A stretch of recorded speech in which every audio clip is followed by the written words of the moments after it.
Hello student, welcome in my class.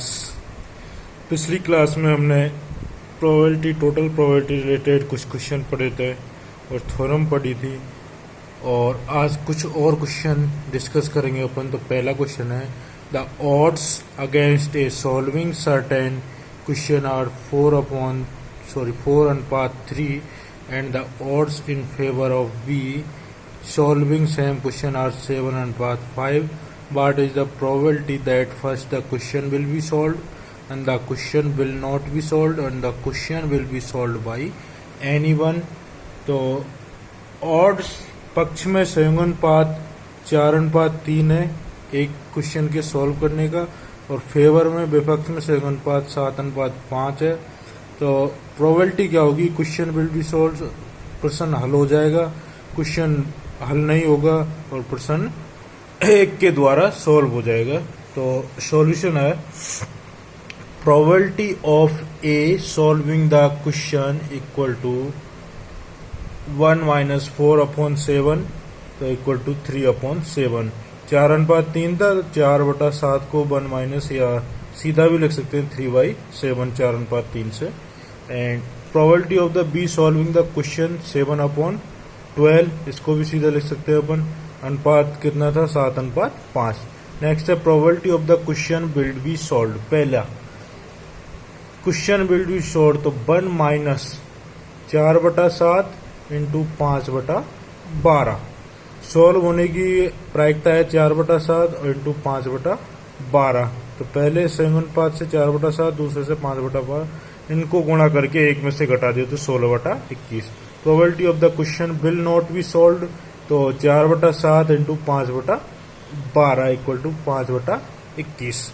The probability of the question will be solve by any one, किसी एक के द्वारा, तो 4/7 into 7/12 plus 3/7 into 5/12 equal to 43/84।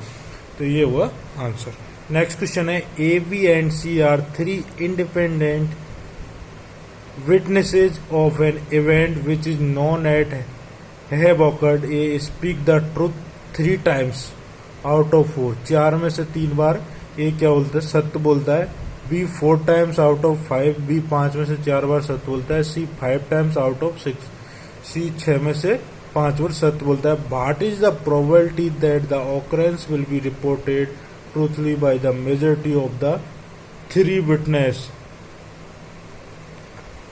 तो तीनों गवाहों से बहुमत की घटना या मेजोरिटी की घटना के पक्ष में सत्य बोलने की प्रायिकता क्या होगी?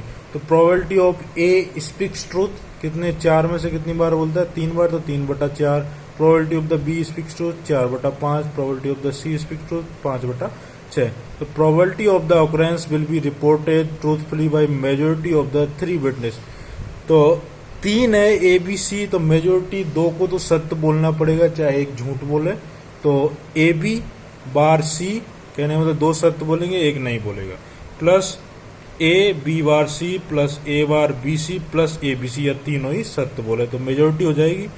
तो ए का प्रायिकता लिख दी 3/4, बी की 4/5, सी की 1 में से घटा देंगे 1 - 5/6, तो मान रखने पर आपके पास आया 107/120। नेक्स्ट क्वेश्चन है, A B and C in order toss a coin. ठीक है, the first one to throw a head wins. A B C एक टॉस को उछालते हैं और जिसके पास फर्स्ट में थ्रो में हेड आता है वो जीतता है। If A start find their respective chance of the winning. यदि ए स्टार्ट करता है तो उसके जीतने की प्रायिकता क्या होगी? तो A will be win in respective innings, तो फर्स्ट, 4th, 7th, 10th इन इनिंगों में ए के जीतने की चांस होंगे। तो probability of winning of A equal to 1/2। तो पहली इनिंग में 1/2 प्लस चौथी इनिंग में 1/2 प्लस 1/2 एंड सो इनफाइनाइट। ये बन गई आपकी अनंत जीपी। तो S infinite equal to A/1 minus R. A है यहाँ प्रथम पद, आर है इसका सर्वनुपात, तो 1/2 आर बराबर ए बराबर 1/2, तो मान रख दिया तो 4/7। अब B will be win in the respective innings, तो बी कब जीत सकता है? सेकंड, 5, 8 एंड 11th इनिंग में, तो probability of the winning of the B 1/2 का और स्क्वायर प्लस 1/2 की पावर 5 प्लस 1/2 की 8 एंड सो ऑन। ये भी बन गई आपकी जीपी, इनफाइनाइट जीपी, तो उसको फॉर्मूले को लगाने पर 2/7।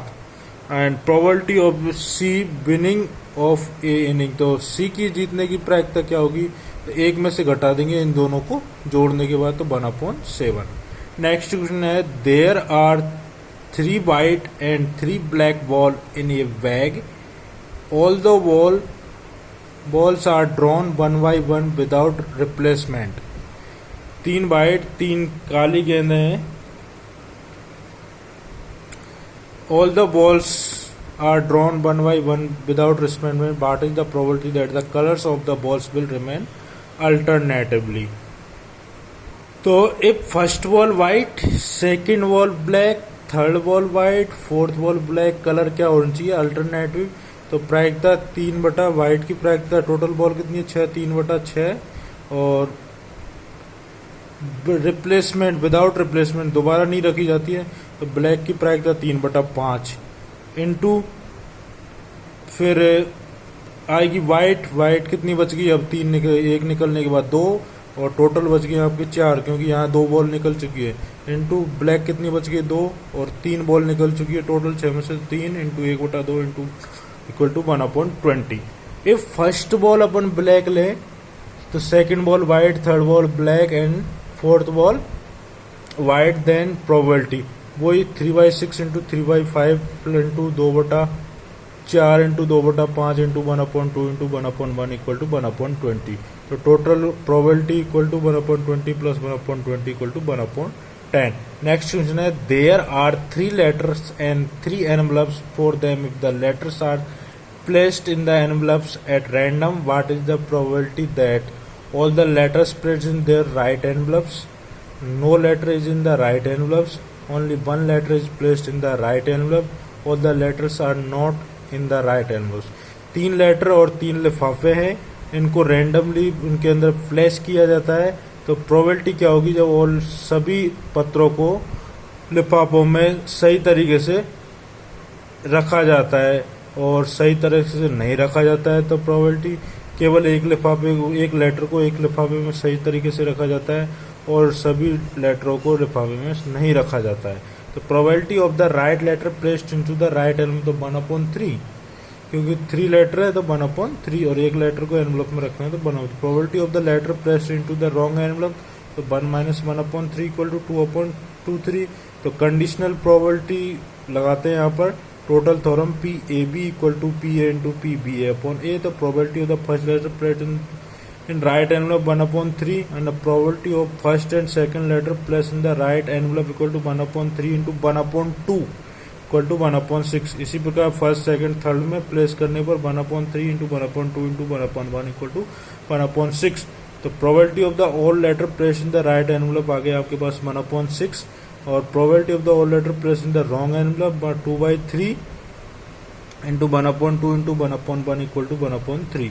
Probability of the one letter placed in the right envelope, तो 1/3 1/2 into 1 into 3C1 equal to 1/2। तो probability of the all letters are not placed in the right envelope, तो 1 - 1/6 इक्वल टू 5/6।